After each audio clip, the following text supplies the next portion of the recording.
জয় কৃষ্ণকালী মায়ের জয়। তো দেখতেই পাচ্ছ আজকে কিন্তু শনিবার, আর মায়ের পুজো দেওয়া হয়ে গেছে। এখানে মায়ের ভোগ দিয়েছি, এখানে মায়ের আমের পল্লকও পাল্টে দিয়েছি। জয় কৃষ্ণকালী মায়ের জয়, জয় সোনা মায়ের জয়। এখানে রাধা গোবিন্দ আছে আর এখানে নিতাই আছে। আর আমি জাস্ট পুজো দিয়ে উঠলাম আর ভাবলাম তোমাদের সাথে মাকে একটু শেয়ার করে দিই, ঠিক আছে। আর এখানে দেখো সোনামাকে সুন্দর করে সাজিয়ে দিয়েছি আর সোনামাকে প্রসাদ দিয়েছি। আজকে তেমন কিছু হয়নি, একটু ফল একটু প্রসাদ। তো একটু ব্যস্ত ছিলাম, ব্যস্ত থাকার মধ্যেও যতটুকু পারলাম তোমাদের সাথে শেয়ার করলাম। জয় কৃষ্ণকালী মায়ের জয়, জয় সোনা মায়ের জয়। সকলে ভালো থাকো, সুস্থ থাকো, ঠিক আছে।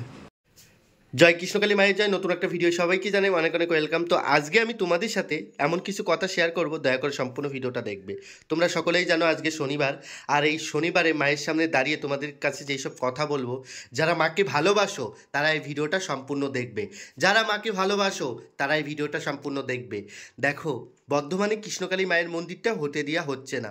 তোমরা সকলেই জানো যে কোনো অন্যায় কাজের সাথে সবাই জড়িত থাকে, কিন্তু কোনো ভালো কাজের সাথে কোনো ভালো মানুষ জড়িত থাকে না।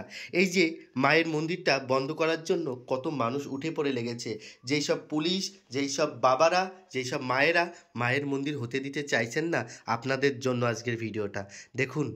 আমি জানি আপনারা কি বলতে চাইছেন বা আপনারা কি বোঝাতে চাইছেন, কিন্তু একটা কথা বলুন তো, আপনারা মাকে তো বিশ্বাস করেন, আপনারা তো মাকে ভালোবাসেন, অন্তত ওই মাকে একটু সুখী থাকতে দেন। আপনারা যখন এসিতে ঘুমান তখন ওই মা ওই টিনের ঘরের নিচেই ওই গরমে ওই রোদে মা কিন্তু থাকেন। এত হাজার হাজার ভক্তদের ভিড়ে মা কিন্তু ওইখানেই প্রতিষ্ঠিত। হ্যাঁ, আমি জানি যেখানে মাকে রাখবো মা সেখানেই থাকবে, কিন্তু কি বলেন তো, আমরা যেমন সুখে থাকি, আমরা যখন এসির হাওয়া খাই, আমরা যখন দালান ঘরে থাকি, আমরা কত ভালো থাকি, আমরা সবসময়ের জন্য রাজপ্রাসাদের মতন জীবনযাপন করি। বাট ভগবানের জন্য আমরা কি করেছি? আমরা যখন মাতৃগর্ভে থাকি তখন আমরা জন্মগ্রহণ করার আগে ভগবানকে কথা দিয়ে আসি যে মা, আমরা জন্মগ্রহণ করছি, আমরা তোমার নাম প্রচার করব, তোমার গুণগান করব, তোমার নাম প্রচার করব, প্রত্যেকটা মানুষের মধ্যে তোমাকে ছড়িয়ে দেব। আর আমরা এসে কি করি? আমার আমার করে মরি। আর এটা আমার, মা আমার, ভাই আমার, টাকা আমার, পয়সা আমার, চাকরি আমার, দাদা আমার, আমরা আমার আমার করে মরি। আদেও কি আমাদের কিছু আছে? আমরা কি সাথে কিছু নিয়ে এসেছিলাম? না, সাথে কিছু নিয়ে যাব? আমরা সাথে কিছু নিয়ে যাব না, সাথে কিছু যাবেও না। যখন একটা মানুষ মারা যায় তাকে পুড়িয়ে ওই শ্মশানে তখন কিন্তু গঙ্গার জলে বিসর্জন দিয়ে চলে আসে, তোমার সাথে কিন্তু কেউ যাবে না, তুমি একাই এসেছো, একাই চলে যাবে। কিন্তু ভগবানকে যদি সত্যি মন থেকে মন প্রাণ দিয়ে যদি মাকে ভালোবেসে থাকো, দয়া করে মায়ের মন্দিরটা হতে দাও। কারণ দেখো, আমরা সবাই পৃথিবী ছেড়ে চলে যাব, কিন্তু এই মায়ের মন্দিরটা থাকবে। এখানে হাজারো হাজারো ভক্তরা মায়ের মন্দিরে দর্শন করতে আসবে।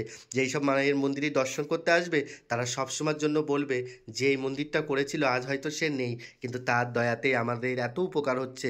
ভগবানের কাছে তুমি সবসময় উপরে থাকবে। দেখুন, অন্যায় কাজে সবাই সাপোর্ট করে, আর সত্য কাজ, ভালো কাজে কিন্তু খুব কষ্ট।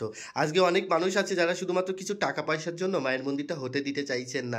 এটা তো মায়ের মন্দির হচ্ছে, এখানে তো কোনো ব্যবসা হচ্ছে না। আজকে যদি মদের দোকান হতো, আজকে যদি কোনো নতুন দুর্নৈতিক বা কোনো খারাপ কাজ হতো, সেটাই কিন্তু মানুষ জড়িত থাকতো বা মানুষ সাপোর্ট করতো। কিন্তু মায়ের মন্দির হচ্ছে বলে তোমরা সাপোর্ট করছো না। এতটা নিষ্ঠুর কী করে হতে পারো তোমরা? যেখানে জগৎ জননী মা, মায়ের মন্দির তোমরা বন্ধ করছো, তোমরা ভালো থাকতে পারবে কখনো?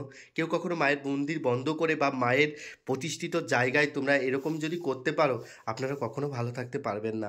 আপনার কাছে অনুরোধ করছি, আপনাদের কাছে হাত জোর করে ভিক্ষা চাইছি, দয়া করে এমনটা করবেন না। দেখুন, আপনি আজ আছেন কাল থাকবেন না, কিন্তু আপনার ছেলে মেয়ে, আপনাদের পরিবারের লোক সকলেই থাকবে। দেখো, একদিন না একদিন ছুটে না আসতে হয় মায়ের কাছে, কারণ পৃথিবী সবার কাছে মাথা নিচু না করলেও একটা জায়গায় কিন্তু তোমাদের মাথা নিচু করতেই হবে, সেটা হলো কৃষ্ণকালী মা। বা তুমি যেই ভগবানের কাছেই নমস্কার করো না কেন, মাথা তো তোমাকে নিচু করতেই হবে। আমি জানি অনেক মানুষ ভগবানকে বিশ্বাস করেন না, তাতে আমার কোনো যায় আসে না। একটা কথা আপনারা সকলেই মনে রাখবেন, দেখুন, ভগবান প্রত্যেকটা মানুষের মধ্যে বিরাজমান, প্রত্যেকটা মানুষের মধ্যেও কিন্তু ভগবান থাকে। ভগবানকে দেখা যায় না, ছোঁয়া যায় না, ধরা যায় না, কিন্তু আমরা এই যে মাকে তৈরি করে, মাকে সুন্দর করে সাজিয়ে মাকে ভোগ দিই, আমরা মনে করি আমাদের মা এটা। আমরা মাকে প্রতিষ্ঠিত করেছি। অন্তর্দৃষ্টি দিয়ে মাকে যদি কেউ দেখতে চায়, মাকে সে দেখতে পারে। যে অন্তর থেকে মাকে ভালোবাসে, মা তার কথা শোনে। যে মায়ের জন্য বাসন মাজে, সে মায়ের বড় ভক্ত। মা কি বলেছেন জানেন? মা কি বলেছেন জানেন? মা বলেছেন যে আমার জন্য ফুল তোলে সে আমার বড় ভক্ত। যেই ভক্ত আমার ঘোয়ার মোষে সে আমার বড় ভক্ত। যে ভক্ত আমার মন্দিরের উপরে পতাকা লাগায় সে আমার বড় ভক্ত। যে আমাকে নিজে না খেয়ে আমাকে খাওয়ায় সে আমার বড় ভক্ত। ভগবানের পুজো যারা করবে তাদেরকে আমি কষ্ট, দুঃখ, যন্ত্রণা সব দেব, কিন্তু তবুও যদি সে আমার পাশ না ছাড়ে, আমাকে ভালোবাসে, তারপরেই আমি তাকে দর্শন দেব, তাকে আমি ভালো রাখবো, তার সব কিছুর খেয়াল নেব। কারণ ভগবান প্রথমে মানুষের পরীক্ষা নেয়, তারপরেই কিন্তু ভগবান নিজে থেকেই ভক্তের দাস হয়ে যায়। তোমরা সকলেই দেখেছো যে ভগবান কত কষ্ট করেছেন, ভগবান অবধি কত কষ্ট করে কত যন্ত্রণা সহ্য করেছেন। রামায়ণের রাম যিনি ছিলেন ভগবান, তাকে 14 বছরের জন্য বনবাসে যেতে হয়েছিল। কেননা কারণ এই রামায়ণে যেমন রাম কষ্ট করেছেন, তেমন কিন্তু প্রত্যেকটা মানুষকে কিন্তু বেঁচে থাকার জন্য কষ্ট করতেই হবে। কষ্ট না করলে কেষ্ট মেলে না। আপনারা সকলেই জানবেন কষ্ট করলেই কেষ্ট মেলে। যে মন ভক্তি থেকে মায়ের পুজো করে, মা কিন্তু অবশ্যই ভক্তের ডাক না শুনে থাকতে পারে না। আমি এতটুকুই বললাম। এরপরে আপনাদের ব্যাপার, আপনারা কি করবেন কি না করবেন। জয় কৃষ্ণকালী মায়ের জয়, জয় সোনা মায়ের জয়। সকলে ভালো থাকো, সুস্থ থাকো। আমি মায়ের কাছে শুধু একটাই প্রার্থনা করি, মা তোমার এই অবুঝ সন্তানদের ভালো রেখো মা। যারা তোমার মন্দির করতে দিতে চাইছে না, যারা তোমাকে ভালোবাসে না, সেই সব মানুষদের বিচার করো তুমি। যারা তোমার সন্তান মা, তুমি তো সবসময় বলো কুসন্তান হোক, ভালো সন্তান হোক বা যেমনই হোক, সন্তান সন্তানই হয়। সন্তানকে কখনো খারাপ চোখে দেখি না, বা কোনো সন্তান আমার কাছে ছোট বড় হয় না। প্রত্যেকটা সন্তান আমার কাছে সমান, ছোট বড় এমন কিছু হয় না। মুচি ম্যাতো সকলেই আমার সন্তান। যে একবার মা মা বলে আমার কাছে কিছু চাই, আমি তাকে খালি হাতে ফেরাই না, আমি তার সব ইচ্ছা পূরণ করি। এটাই তো মা, মায়ের কাজ তো এটা। মা কখনো নিজে ভালো থাকবে বলে কখনো বলেন না। মা হয়তো কথা বলতে পারেন না, কিন্তু আমরা মায়ের মন বুঝতে পারি, আমরা বুঝতে পারি মা কী চাইছেন। তো এতটুকুই ছিল। জয় কৃষ্ণকালী মায়ের জয়, জয় সোনা মায়ের জয়। সকলে ভালো থাকো, সকলে সুস্থ থাকো। যদি কিছু ভুল বলে থাকি, নিজের সন্তান হিসাবে ক্ষমা করো। আজ যেহেতু শনিবার, আজ আমি কাউকে কষ্ট দিতে চাই না। আমি সকলের ভালো চাই, সকলের ভালো প্রার্থনায় মায়ের পায়ে জবা ফুল দিয়েছি, যাতে মা তুমি সকলকে ভালো রেখো, তুমি সকলকে সুস্থ রেখো। তুমি সুস্থ থেকো, তুমি সুস্থ থাকলে এই জগৎ সংসার সুস্থ থাকবে, এই পৃথিবী ভালো থাকবে, আর এই পৃথিবী ভালো থাকলে আমরা সকলেই ভালো থাকবো মা। তোমার জন্য কখনো কিছু চাই না মা, আমি আজ তোমার জন্য চাইছি মা, তুমি নিজের মন্দির নিজে করে নাও মা। আমরা প্রচেষ্টা মাত্র, তুমি যদি না চাও তাহলে হবে না মা। তুমি যদি চাও যে আমার মন্দির এখানে প্রতিষ্ঠিত হবে, কেউ আটকাতে পারবে না। তুমি যদি না চাও যে আমার মন্দির প্রতিষ্ঠিত হবে না, তাহলে এই পৃথিবীর কারো ক্ষমতা নেই তোমার মন্দির প্রতিষ্ঠিত করার। তো দেখো মা, তুমি যদি চাও তোমার মন্দির হবে, অবশ্যই তোমার মন্দির হবে। দেখো একটা মানুষের কাছে কোটি কোটি ভক্তের ভিড়, এত মানুষের উপকার করছো মা, কিন্তু তোমার নিজের জন্য তুমি কখনো কিছু চাও না। তোমরা দেখবে যে মা বাবা সবসময় সন্তানের জন্যই করে, কিন্তু নিজের জন্য কখনো কিছু চায় না। আমাদের উচিত মায়ের জন্য কিছু করার। মায়ের মন্দির করে দিলে মা ভালো থাকবে, মাকে ওখানে প্রতিষ্ঠিত করলে মা অনেক সুখী থাকবে। তাহলে মায়ের জন্য কিছু করা উচিত। আমরা তো সারা জীবন আমার জন্য করে গেলাম, আমার নিজের জন্য, আমাদের জন্য, ছেলে মেয়ের জন্য, সন্তানের জন্য, কিন্তু আমরা মায়ের জন্য কিছু করেছি? মা কি সে ভালো থাকবে?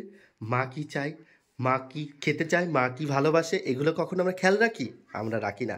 আমরা নিজেরা কি ভালো খাবো, নিজেরা কি ভালো পরবো, নিজেরা কি গয়না বানাবো, নিজেরা কোথায় জমি রাখবো, নিজেরা কার পিছনে লাগবো, শয়তানি করবো, কেউ আছে ভণ্ডামি করবে। মানে মানুষের কাজই হচ্ছে এটা। এর জন্যই তো কলিযুগটা ধ্বংসের যুগ। এই যুগটা ধ্বংসের পরিণত হবে।